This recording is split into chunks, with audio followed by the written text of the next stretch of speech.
What up, it's the homie Kevin Cossom. Big shout out to Spoken Reasons TV. Baby, I like it. Baby, I like it. Baby, I like it. Baby, I like it. Baby, I like it. Kevin Cossom, the Grammy Award nominated songwriter for Carrie Hilson, Knock You Down, and artist signed with Grammy Award producer Danger and Jive Records. Kevin has written and worked with many artists from Mary J. Blige to Usher, Trey Songz to Justin Bieber and more. He has also had a successful mixtape called Hooks vs. Bridge in 2009. Spoken Reasons TV has had a chance to sit down and talk with the very underrated Kevin Cossom, and here's what took place.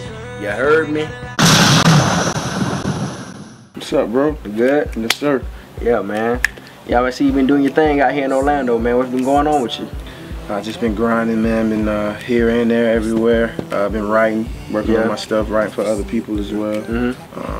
Back in town right now for the holiday. Oh yeah, yeah. So what's the next thing you got going on right now? Right now working on the mixtape Hook vs. Bridge 2. Also working on the album. Working on the mixtape with Ace Hood right now.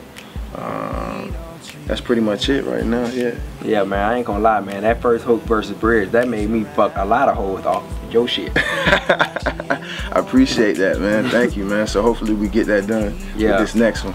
Alright, I see you raised up by a single mother, right? Yes. So how does your mother feel about you being in the position that you at, you know, seeing her son come up to the top the way you are right now? How does she feel about you right now instead of you just going to college or working a 9 to 5? Or how does she feel about that? I feel like she's proud, you know what I'm saying? My biggest fan, definitely. When I was about 17, 18, around that age where it was time to really figure it out, she was still supportive. But she know her thing was just do something. You know what I mean? Even if college isn't what it is for you or whatever, just do something. And she knew I had talent. She was the one who got me into singing when I was younger, you know, in the church. So she's always been my #1 supporter. And did she do music? She actually does. She did in the family. My family on her side was very musical. She teaches music. She taught piano for a while. Right now she has a school, you know, a performing arts school. So, you know, she's definitely heavily in the music. You know what I'm saying? And she was probably my biggest influence. You know what I mean? Yeah. I'm young. You 27. When you was around my age, you met 50 Cent. Right. I met 50 Cent at this age. Right. So, what was it like meeting him around the age that you were, coming up in the game when nobody knew who you were? Right. It was now. Crazy because, you know, right then that was like pretty much the height of 50 Cent and G Unit. They were as big as can be at the time. You know what I'm saying? I remember even at one point the story, once I met him and we did the joint Karma for Lloyd Banks. Yeah. I remember coming back to Orlando and telling the girl that I was dating at the time that I did a joint with Lloyd Banks, and I remember her laughing in my face about it, man. She laughed? Nah, like, not just laugh, one of the finger pointing laughs. Oh, you're a lame type laugh. Yeah, like, oh, you a lame, yeah, what, so right. You working with Lloyd? Yeah, well, it was more so she didn't believe, and she was like, why would they do something with you? So what happened when she found out? You know what happened when she... Back then you didn't want me, now I'm hot? Yeah, the Mike Jones effect, huh? Oh, okay, you already know. It was crazy though, you know what I mean, to be a part of something like that. Yeah. You know, and you know, being from Orlando, not too many people get an opportunity to get out or work with people that are, you know, outside of Orlando. So, you know, I think it helped out, got me a lot more respect within the city as well. I feel you on that. It was crazy. It was cool. I think about that story all the time, man. It's crazy.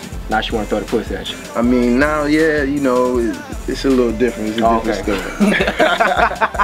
Growing up as a child, who did Kevin Cossom listen to? Favorite R&B artist? Bumping in your car? This the thing, back in the day, younger, probably till I was about 13, my mom wasn't really having the secular music, you know what I mean? But I still, you know, listen to it, you know what I mean? I remember my homeboy bringing the R. Kelly 12-play CD to school. That's the jump. Yeah, exactly. I got that in my car. Exactly. I was listening to that when I was 6. My mama let me listen to it, Bump and Grind. Yeah, she was getting you prepared early. About it. And I remember one of the teachers saying, you know, R. Kelly's fine. I don't see nothing wrong with Bump and Grind. That's just dancing. If you're not allowed to listen to secular music, Michael Jackson was still the okay person, you know, no matter what. So it was always Mike, you know what I'm saying, and you know, gospel, you know, like John P. Key, Kurt Franklin, Kurt Franklin. You know what I mean? That started popping around that time. Yeah. But yeah, after I got older, man, I started listening to everything, man. Like, you know, definitely into groups and stuff when I was younger. So, you know, there's a lot of Boys to Men, 112, Mint Condition, you know, Drill. Mint Condition, that's my that's my jump. Mint Condition. I got that from my daddy. Main thing. What is Kevin Cossom in the game for? What is your purpose? I think my purpose is really to be in the game and really just, you know, be as creative as I can be and showcase my talent in any way. You know, I know I'm here for a reason, and I think, you know, as you go on in life, you kind of figure out what the purpose is. The main thing for me is to be relevant.